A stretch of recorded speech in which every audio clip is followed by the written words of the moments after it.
Assalamualaikum warahmatullahi wabarakatuh. Perkenalkan, nama saya Muhammad Aswan, Prodi Pendidikan Ekonomi semester 5. Di sini saya akan menjelaskan sedikit tentang inflasi.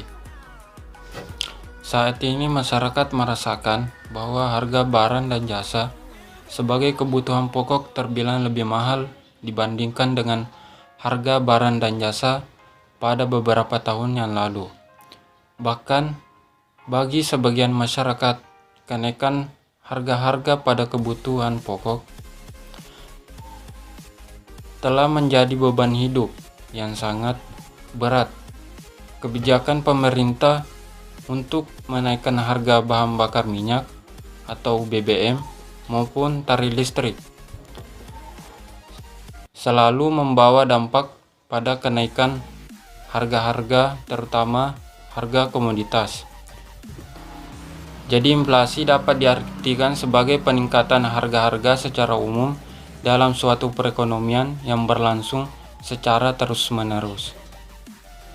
Yang kedua, jenis-jenis inflasi. Yang pertama, jenis inflasi asal timbulnya inflasi. Inflasi dalam negeri.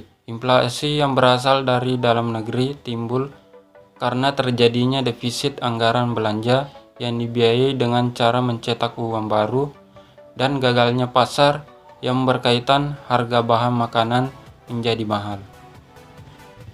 Yang kedua, inflasi luar negeri. Inflasi dari luar negeri adalah inflasi yang timbul sebagai akibat dari kenaikan harga barang impor. Hal ini terjadi karena tingginya biaya produksi barang di luar negeri atau adanya kenaikan tarif impor barang. Jenis inflasi yang kedua itu cakupan pengaruh kenaikan harga. Yang pertama, inflasi tertutup, di mana kenaikan harga yang terjadi hanya berhubungan dengan satu atau dua barang tertentu. Yang kedua, inflasi terbuka. Kenaikan harga yang terjadi pada semua barang secara umum. Tiga, inflasi tak terkendali, di mana serangan inflasi yang sangat hebat sehingga harga barang atau jasa terus berubah dan meningkat setiap saat. Akibatnya, orang-orang tidak dapat menahan uang lebih lama karena nilai uang terus merosot. Jenis inflasi yang ketiga yaitu para tidaknya inflasi. Yang pertama, inflasi ringan, di mana kenaikan harga di bawah 10% dalam setahun. Inflasi sedang, kenaikan harga di antara 10% sampai 30% dalam setahun. Inflasi berat, kenaikan harga di antara 30% sampai 100% dalam setahun. Dan tak terkendali, kenaikan harga di atas 100% dalam setahun. Cara mengatasi inflasi, yang pertama kebijakan moneter, seperti politik diskonto, politik pasar terbuka, dan politik kredit secara selektif, dan politik persediaan kas. Yang kedua itu kebijakan fiskal.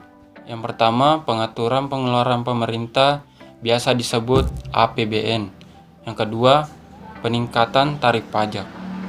Kebijakan yang ketiga itu kebijakan non-moneter. Yang pertama, peningkatan produksi, kebijakan upah, dan pengawasan harga.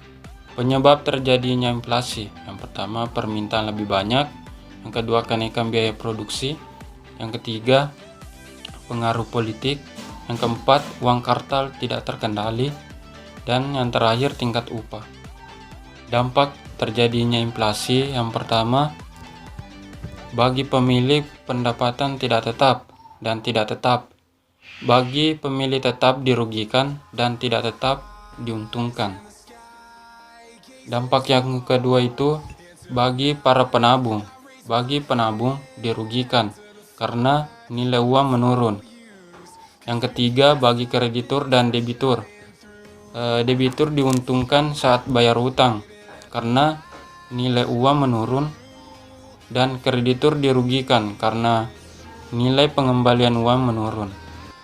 Dampak yang terakhir yaitu bagi perekonomian nasional, di mana investasi berkurang, mendorong tingkat bunga, dan mendorong penanaman modal secara selektif. Itulah sedikit penyampaian dari saya tentang materi inflasi. Lebih dan kurangnya mohon dimaafkan. Assalamualaikum warahmatullahi wabarakatuh.